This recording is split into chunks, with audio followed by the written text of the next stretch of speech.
All right, diving right in this time. And this one is a real head scratcher.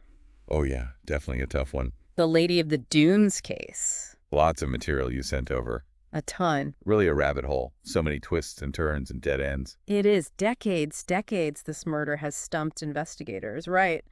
And on top of that, we don't even know who the victim is. Yeah, that's what makes this so different, isn't it?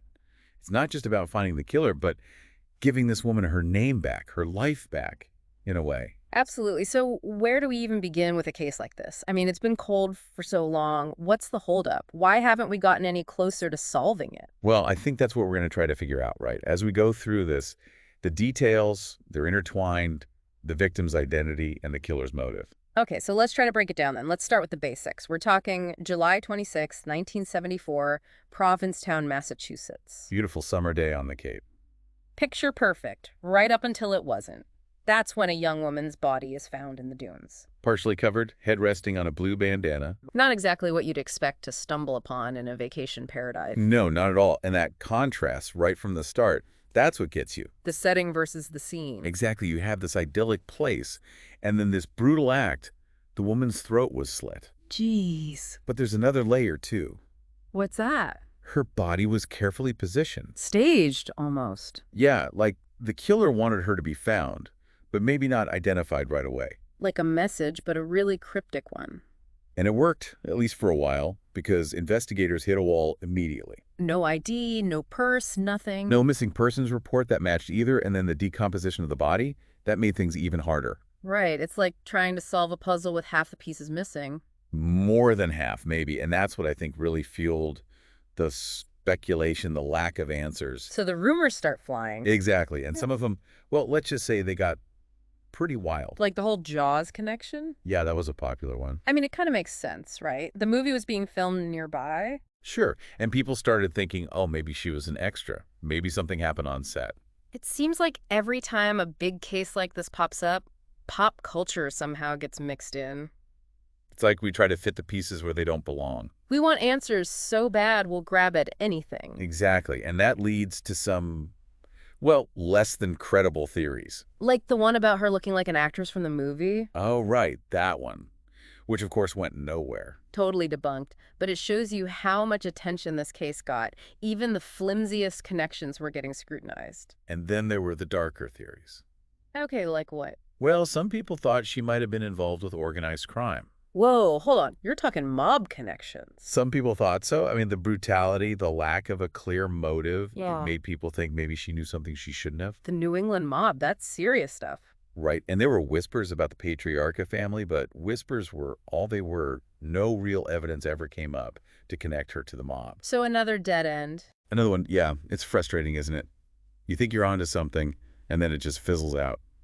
So we've got a mystery victim, a gruesome scene, lots of speculation, but what about actual leads?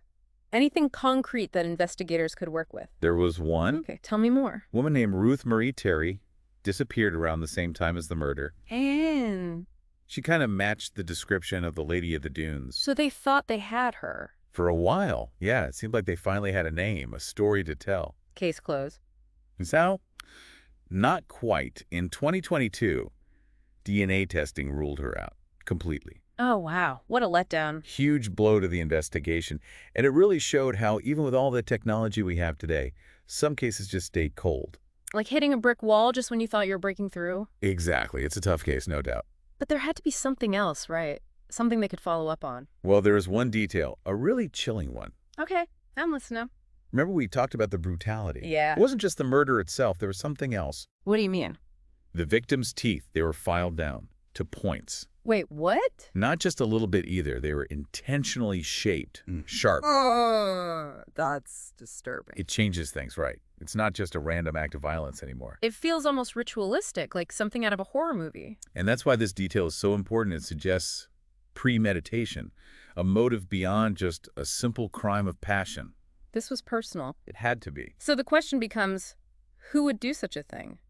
And why? That's the million-dollar question, and it's one that has haunted investigators for decades. We're not just looking for a killer anymore. We're looking for someone with a very specific and very terrifying reason for doing this. That's exactly it. Okay, so we've got a victim with no name, a killer who might be operating with some kind of twisted ritual in mind, and a whole lot of theories that haven't panned out. What now?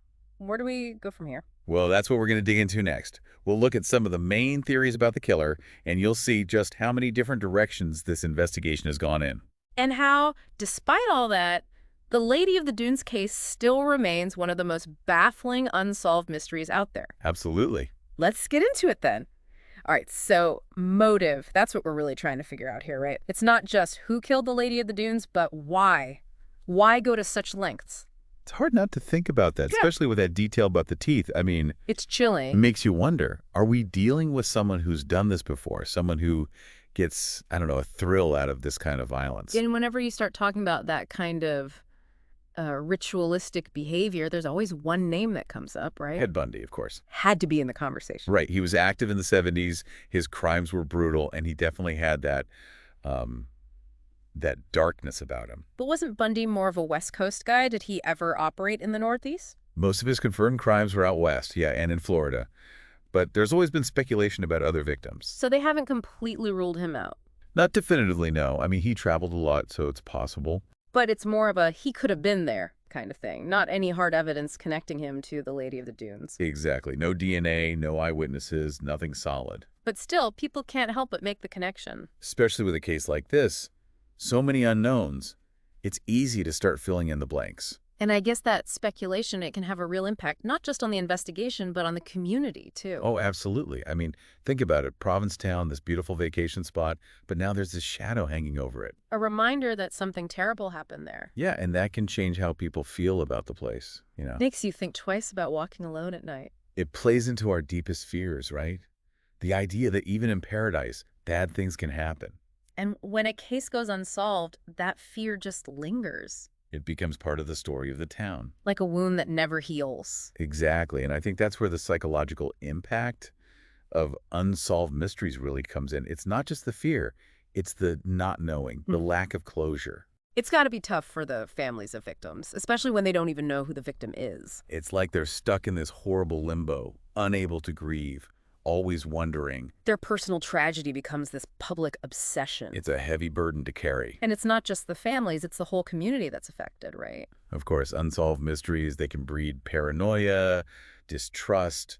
It's like the fabric of society starts to fray. People start looking at each other differently. Exactly, and that's part of what makes The Lady of the Dunes so fascinating, but also so unsettling. It forces us to look at the darkness, both in the world and in ourselves. We have to ask ourselves, what are we capable of? What are the limits of human cruelty? It's not a comfortable conversation to have, but it's an important one. I agree, and maybe by looking at these cases, trying to understand them, we can learn something about ourselves, about each other. About the search for justice, too. Exactly. And speaking of that, investigators did look at other angles besides Ted Bundy. Remember the organized crime theory?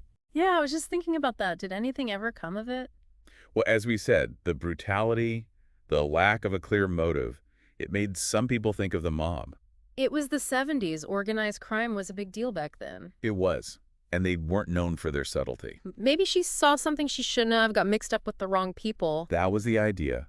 But there was never any proof, just rumors, whispers. About the Patriarcha family, right? Yeah, they were the big players in the area, but nothing concrete ever connected them to the Lady of the Dunes. Another dead end. Pretty much. It's like every time you think you're getting somewhere, the trail goes cold. So frustrating. It is.